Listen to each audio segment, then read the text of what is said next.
พี่น้องเลยพี่เปิดภาพบันนี้กับมาอยู่ทั้งเพื่อนแม่น้องนิ้วพี่น้องเลยพากันมาขัวหมักพริกใบไซราบไก่จีฮอดเฮ็ดงานบุญเลยเนาะพี่น้องเนาะบัดนี้เนาะลงเลยเบยขนาดเลยเนาะจงใส่บักพริกพอดี3 กระซ้ำโอ้กะทักทายสบายดีเด้อเนาะมาดูมาขู่ทุกคนผมมาพอกันมื้อนี้ก็อยู่ทั้งพี่และพี่น้องเลยมาหาครัวมาพริกของครัวสบายดีเด้อหมู่คู่คนอ่ำๆกับมาบ่สบายจ้ามูจนแล้วมูเยอะนี่มูยังให้กูมาซ่าไปเฮ้ยทำการเรื่องเงินบ่พอได้นางน่ะบ้านงานบินได้ดูไปมาเจองานศึกนักพี่น้องเลยมื้อนี้นักดีงานนั่นบ่งานแสบงานแสบบ่แม่นนักเลยเนาะงานแสบมูให้หลายเพราะตรงมามีแต่ใบกล้วยหลายจ้ะเราขัวเขาขัวสะก้อนขัวเขาขัวเขาไหม้เหมือนเดิมตุ้ยเขาไหม้เขาขัวเป็นไงพุ่นอ่ะค่าถิ่มเนี่ยบ่กินขัวตัวนี้ใครยึดตัวนี้เฮ้ยบัดตัวนี้กันติจ้ะไปทางไหนใครกับไปทางนั้น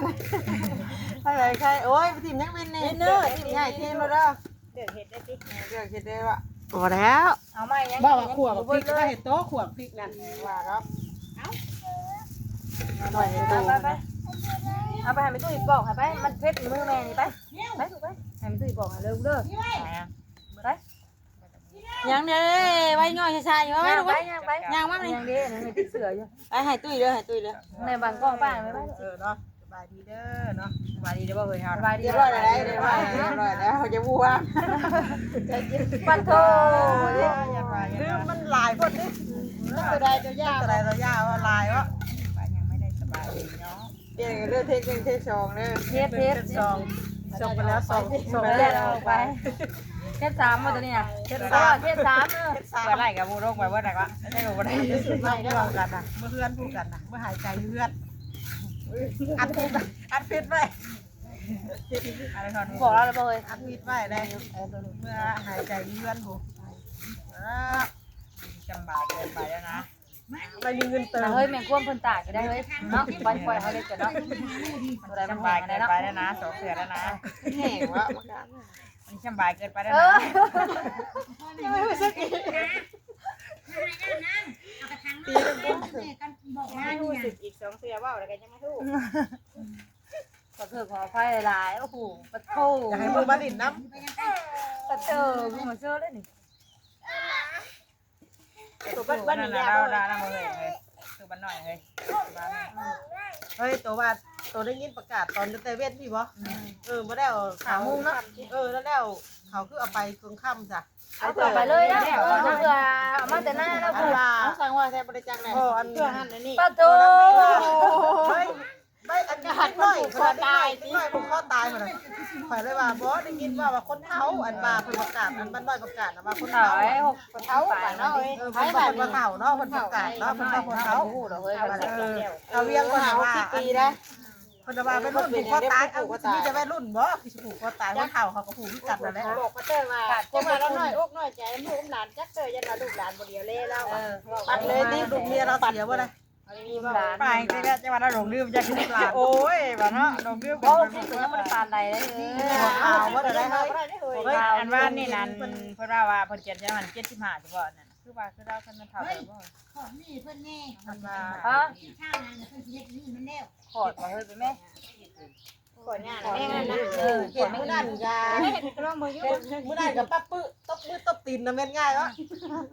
ปะปื้อให้เอามือนะเอาตอนแรกเราบ่ค่อยแน่เฮ็ดไปแล้วมีหยังคือเป็นนี่นี่เอาแม่เป็นว่าจอยกันนะเฮ็ดเป็นนะคะตรงนี้นี่เทรนนิ่งนี่บ่แรกมื้อก่อนแล้วเอาเฮ้ยไปเฮ็ดเฮ้ยแล้วก็สิเอาคลิปนั่นให้ตัวเบิ่งแต่ตัวให้พากันเฮ็ดได้อันเฮ็ดต้นแล้วได้ค่ะครับอันเงินคือต้นนะครับครับมีหยังคือยังบ่ได้แก้บ่นี่ ไปตุ้ยแก้ให้มันเผ็ดมือแม่นั่นไป ทำยังไง ไปดูนะมันตุ้ยแล้วสิแก้ให้มันเผ็ดได้ อันนี้เอาไปเด้อบ่เตอ ไปดูนะแม่ได้ในห้องนะไป เอาไปได้คืนนี่เหรอวะ เหยียบโทรศัพท์ป้าห่วยบอกสร้างเป็นเธอบ่ฮู้สาเหตุอีกสิ ผูกคอตาย หมดแล้วว่าสาเหตุแล้วเป็นหยังหามาพี่น้องเลยเว้าว่า ความอบอุ่น เอาตัวเพื่อนมาว่าเล่านั่นว่าอยู่บอกลูกหลานมาช่วยว่าจะเป็นยังบัดคือจะหัวกับหัวคือจะให้กับให้เราบอกสิเล่าเราหู้ซึกโตอยู่เราบอกลูกหลานแล้วนั่นแม่ตุ้ยว่าว่าเราถาม เจ้า เพื่อน โคราชได้แบบนี้เนาะเนาะเพราะว่า คนเฒ่าแบบ โลกซึกเจ้าว่าอยู่ เจ้าแม่ก็แม่และคน ตัวจะเป็นยังแบบคือจะให้กับให้ดีแต่ทำมาแต่ตื่นเข้ามาแต่ไปคอนเสิร์ตคอนมันลูกหลานน่ะใช่ตัวเพราะมาคดีพวกออกจะต้องใจมันได้ เนาะเนาะชื่อกันได้หลาย ว่าแต่ถอนเขียวใหม่ที่แมนดีได้เดี๋ยวนี้ก็เป็นอยู่ห่างเงินเป็นนึง อย่างมาที่เด้ออย่างกินนี่เด้อ บ่แม่นที่ เบิ่งกระดูกหลานไปครบเลยพ่อเดิน มันแบบบ่ครบได้หลายบ่หลาย เบิ่งเอาได้ก่อนเบิ่งเอาไปของมันน่ะ ศูนย์เลี้ยงเด็กกับศูนย์เลี้ยงผู้ใหญ่ทำกันว่า เดี๋ยวเบิ่งเอาเลยพ่อ ไปข้างในป่าเงินกินบอกเอาไปเงินกินบอกว่า เอ้าหมูเสื้อก็ไปบ่ป่า บ่หมอเตี้ยอยู่นี่น่ะลูกมาให้น้ำจังว่า อันอยู่ในมือนิ้วหัวแล้ว แม่ได้ดิ อะไรวะ เดี๋ยวเพิ่งเลยนิ้วอะไรกินได้ ไม่เป็นนะ เพิ่นป่า เป็นได้อย่างนี้เป็นอะไรเป็นไม่ได้ก็ห้วยป้าพึ่งอันป้าพ่วงนั้นแบบสิก็เอาไปเลยขอดให้ได้ดีทำเป็นจ้ะ ชื่อเพิ่นกินเขาแล้วเขาฮอดหั่นแล้วไม่เคยเราสิใหญ่ไปหั่นน่ะไก่ อันนี้ก็ได้เดี๋ยวน้อง ไก่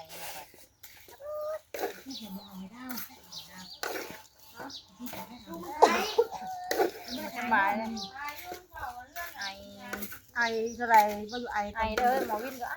ไอตอนนั้นนั้นเป็นแค่ช่วงที่ไอนะ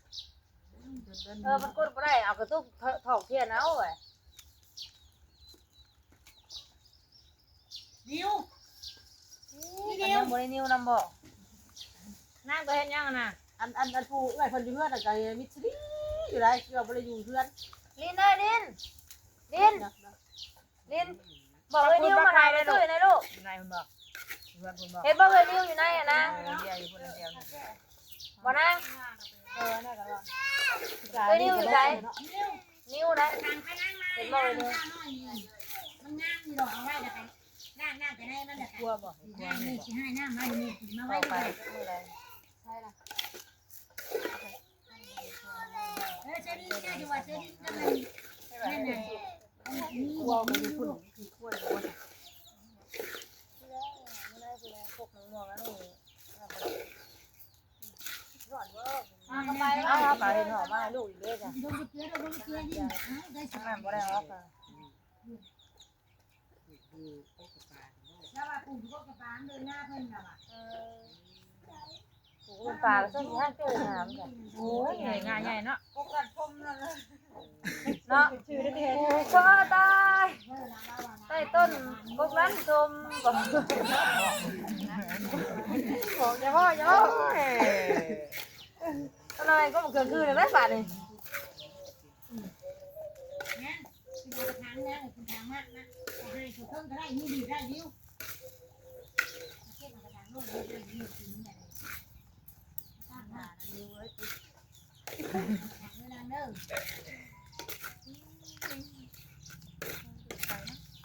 ใช้อย่างว่ามันแบบเขาก็ ทางนั้นเด้อ จะมากันก็เป็นลูกที่ยาวลูก เขา เขาเป็นดอกเลิกขึ้นเขาเขาลูกประสาท ลูกประสาท ไทย ประสาทน้ำลูก แต่ไม่ได้เนี่ยมันหอม ใช่ยุเราก็นอกพวกบัตรทับปันนั่น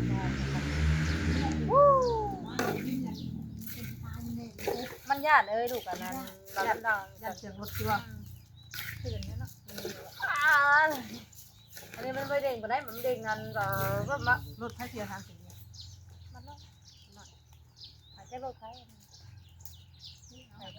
ไปรุ่นเขามาดิ่งมาเนาะ ไม่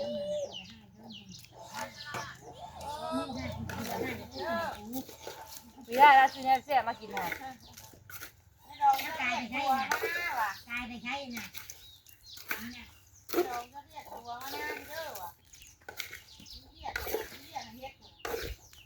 จบได้เลยนะนี่นะคุณ5หรอกนี่นี่ไม่มีจบให้ร่างข้างนอกมันมีข้างในมันบ่ร่างยาดอกนางเลยเอาเป็นประธานนั่นคือให้ย่าเราเลิกกินมันไม่ได้เพื่อนเรียกว่าเดี๋ยวนี้นั่นน่ะตัวมันงามโน่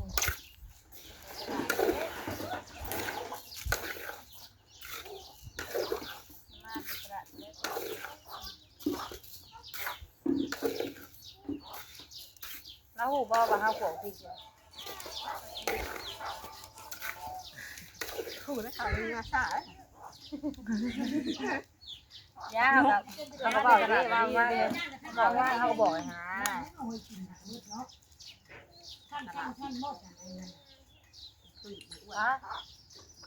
ลูกเราตาบุญลูกเราคือกันกับกันบุญเราเนี่ย มีงานอยู่อย่างว่าเขามีงาน ขอเรียกตัวเด้อ มันผู้หญิงแล้ว เฮ้ยแบบดีมากมาหาไหนเฮ้ยเราอยากแบบ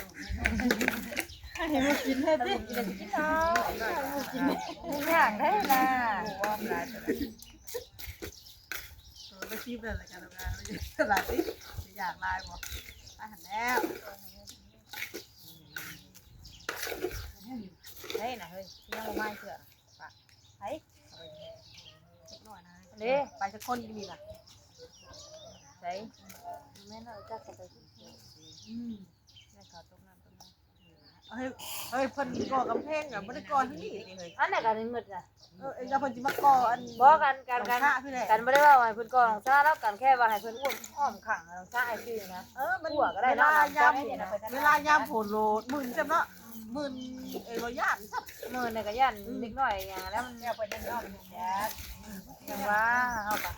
เอาขึ้นมาใครได้ผัวน้ำจับเอาก็ได้นะกันไว้ กันรถกันล่างอย่างเวลามันมื่นมันเฉียวมันดูสิ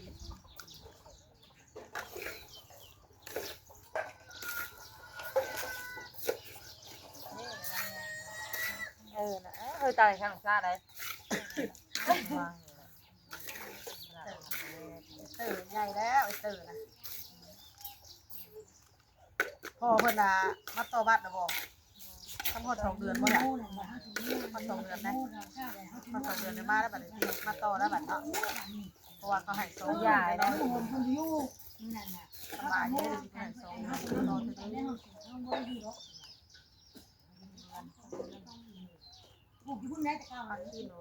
คนกันไปอยู่ดิ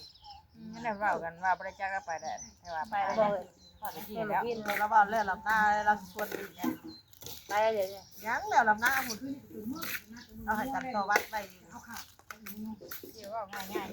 นี่ยหน้าเพราะบางนึงเนี่ยป่าเราไป ไป แล้ แล้ว ว มาแล้วเลยกลัวอยู่บ้านนะ ไป แม่ก็ว่าอยู่เนี่ยเราหอบกันที่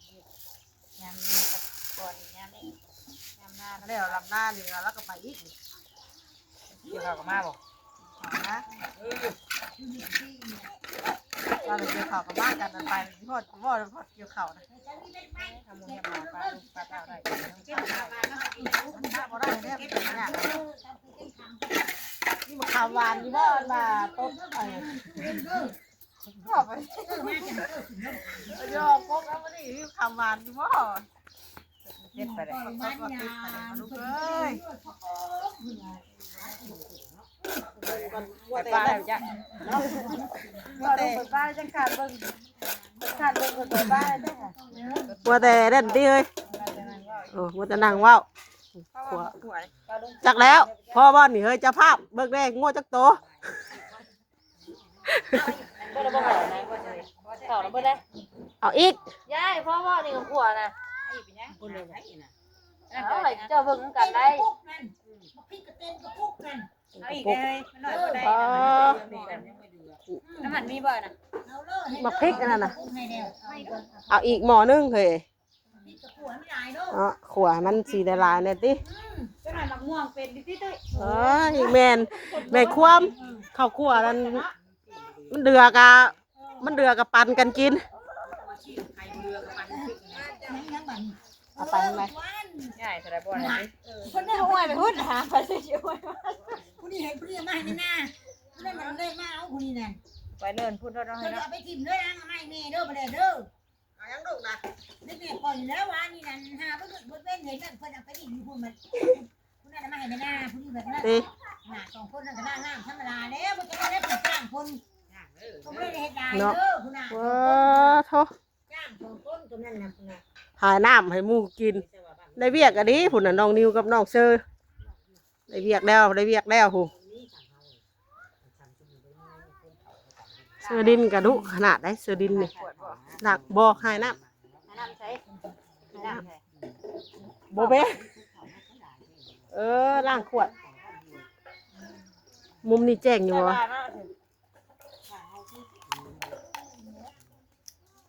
อ่า ว่าไหนเด้ โอ้ยติดน้ำกันนะลูกเด้อติดน้ำกันนะขาวแนมได้สิเดี๋ยวเขาก็โอ้ ว่าบ่าสับเขาน่ะ หมักกระโพดนี่ดีหมักกระดีนี่แท้เลย ซีมันยังไม่ได้เด้ ซีเหลืองแล้วอ่ะหัวปะเฮ้ยคือเมือกอันนี้คือหมักอันหมักกระดีให้เขาตะกี้นะเฮ้ย คนลายเนาะคุยละทำบ่ยากกัน เมือกเลย เอามันแก่นี่วะสิเดียวได้ทำหมูกินอันแตกได้ทุกคน เอาก็บ่เอาได้เนาะตู้เต้ทุ่ง5,000แน่ บ่ได้เลยก็ย่าหรอกลูกคุณบอกย่าไม่มาวิวเอาบ่ได้มันสิเด้อสูงวะตามคือมันบ่ตกมันก็บ่ลงข้าวบ่มีตามบ่ตกตามมันบ่ตก เราบอกเผื่อบอกสอนอยู่กันนะเนาะอะไรวะอย่าไปลูกกันนั่นเองอย่าว่าคือหัวละมาจะพายเฉาะ เวลานี่ ระมัดระวังให้ดี มันระวังให้ดีต้องรักษาสุขภาพ หักดาวก็ได้ก็เป็นเนาะหักดาว โอ้ยชื่ออะไรชื่อถ่ายนี่กันถ่ายเฮ็ดแล้วก็นี่บัดนี่บ่ชื่อ เอาไปชื่อยักษ์แบบใดเว้ยเว้ย เฮ้ยนั่นดีมากเลย ให้นั่นนี่ให้หมดนั่นนี่ให้วิวน่ะนั่นน่ะวิวให้วินน่ะ หุ่นไปแล้ว บอกมันไม่ได้ไม่น่ามาให้ไม่น่าผมนั่นเนี่ยไก่ นี่ นี่แล้วน่าไม่น่า ก็คือใหญ่แล้ว ใช่เน็ตนั่นไม่น่าใช่เน็ตน่ะหาด้วยครับฮะน้ำมันวินผูกมันสีติ่มมันเอาเน็ตมาให้วิวด้วยเด้อเอามาดังเดียวแต่เก่งเด็ดแต่เพราะแล้วพวกนั้นกันนะ ใส่กระถางบ่ด้วยไปล่างใส่อันวานนั่นบ่น่ะนะนิ้วตาตัวไปล่างใส่อันวานคู่อันถูพื้นบ่น่ะ ถ่ายจะไปที่ใดรถ หาเวียนโดโต เยี่ยนเอาเนี่ยมีเป็นบังได้ปะเนี่ย รถนะ เยี่ยนมันสิบังเอาพุ่นพี่แจ้งค่ะเฮ้ย หันก้นกันไปดิเด้ เวียนไปเวียนมา เรียนไปเรียบร้อยทำกะทิทำกะทิเรียบร้อยเฉยเจาะหยอกซะ อันกายว่าใส่ก้นไว้ของมันเองค่ะ เดี๋ยวโปรเจกต์ที่มาเปิดที่เอาละกินทำกินเนี่ยแม่เอ๋ยได้จ้ะ ใช่เลยมันบอกนะ อ้าวก็ต้องสิบอกแค่เราก็บอกอยู่ ไม่บอกแล้วบอกได้คิดว่าเราอยู่ให้อยู่หน้าสิว่ากับเราไปมาเฮียนหนูเราเด้ วิวมันไม่วิวไปเอาอันนั้น แล้วเอิญมาดินได้สิ บอกเรากันนี่ แล้วก็บอกอยู่ว่า มาครับ บอกอะไรบอก กันว่า อยู่หน้าเนี่ยเอายังกับมาเด้อสิ ที่ ดอก ใช้ลกกระหม่อมมาใช้น่ะ แต่ละ ใช้ คน ใช้หรือเปล่าฮะมาลกกระหม่อมตู้ไว้ไว้ อยู่ตีนก เราไม่ได้อาบน้ำเพิ่น ก็คงบอกให้แม่ไป ดาวบันดอน ไปไป ดาวบันด เดิ อน น ไป นะ ตู้เด้อเดินเรียบเอาเด้อเด้อ ไม่นะตู้ส่วนแม่กับป้านี่เดียว มาเด้อพวกชื่อคุณคือเนี่ย ตู้ไม่อยู่หรอกจ้ะ ได้สร้างชื่อคุณคือมีแจ้งบ้าน ไหนคือยากมาเป็นเด็กพูดเลย มาเลย ตั้งใหญ่ให้จะตรงอ่ะ กินเบิดนะ จะ ม่ปริญาลูกส่งลูกไปแล้วกับหลังกับหน้า เอาเปลี่ยนสไตล์เนาะ เพิ่นมานอนน้ำยาได้คืนดิ เปลี่ยนแบบเปลี่ยนสไตล์ไหมเนาะ โลชรินรังเปียกเลยชรินเอ้ยแม่ได้นะเดี๋ยวแป๊บนึงต้องเพื่อนเนาะ เขาเรียกตัว มาที่ไหนไว้แก น่าเอาอย่าง ตั นี้ ว สิเอา มัน หน่อย จะโทรหาหมู่บนบ้านวะ อ้าวหมูก็บอกว่าอ้าวเธอเบิ่งในบ้านสิ พี่ไปตลาดแล้วไปตลาดแล้วลูกอย่าเปียกสีกระโปรงนะลูกเด้อเอาขึ้นสีกระโปรงนะแพง ไหนเราก็โทรมา เอ้ยเอาไปให้ผู้เฒ่าเพิ่นทับแมงอี มันจะเป็นบ่แม่นแมงอีซ้ำนี่แม่นบ่แม่งอีบ่ตัวนี้บ่แม่นแมงอีว่ะอ้าวจักเฮ็ดอีหยังล่ะนี่จักพ่อบ่พ่อจะชื่อเจ้าเฮ็ดหยังตัวนี้งานกับแม่ตุ้ยงานของผู้เฒ่าตัวนี้ว่าแม่ตุ้ยเนาะสบายดีสบายดี ใส่เงินน้อยเพิ่นให้มันแล้วหอดมือมันน่ะยามมันยาก อันแขนก้นทุ่งเลยสัญญาณท่านพับคือกัน ยังไม่ตัดตัวนี้ตัดจำนี่ ทำนี่แล้วว่าจะบ่พอลูกหลานไปดิน ตัด ที่ จำ นี่ นี่บ่เฮ้ย อืมโดยโอเค เดี๋ยวแม่พาไปลูก โอ้ยตรง เนาะกินบ่ขาดได้หนุ่มนี่ป้า เอาให้ครบมือเพิ่นบ่นะบ่ นี่น้ำแม่นี่ไหนนี่ขนาดบ่มักแนวคนนั่นน่ะวะ ใส่ เป็นอย่างอีกเด้บัดนี้เนาะ ใส่ได้นะวิว ทางนั้นกะกระดึกกระทึกพี่น้องเลยเราพี่น้องเนาะกับคลิปนี้ก็จะประมาณเท่านี้ก่อนเด้อเนาะพี่น้องเนาะแม่น้องวีกะทีขอตัวไปจากนี้ก่อนเนาะพี่น้องเดี๋ยวพอกันในคลิปต่อไปคลิปนี้ก็ขอตัวไปแล้วขอกล่าวคำว่าสบายดีทุกคนกระดึกกระทึกเนาะ หมดก็หมด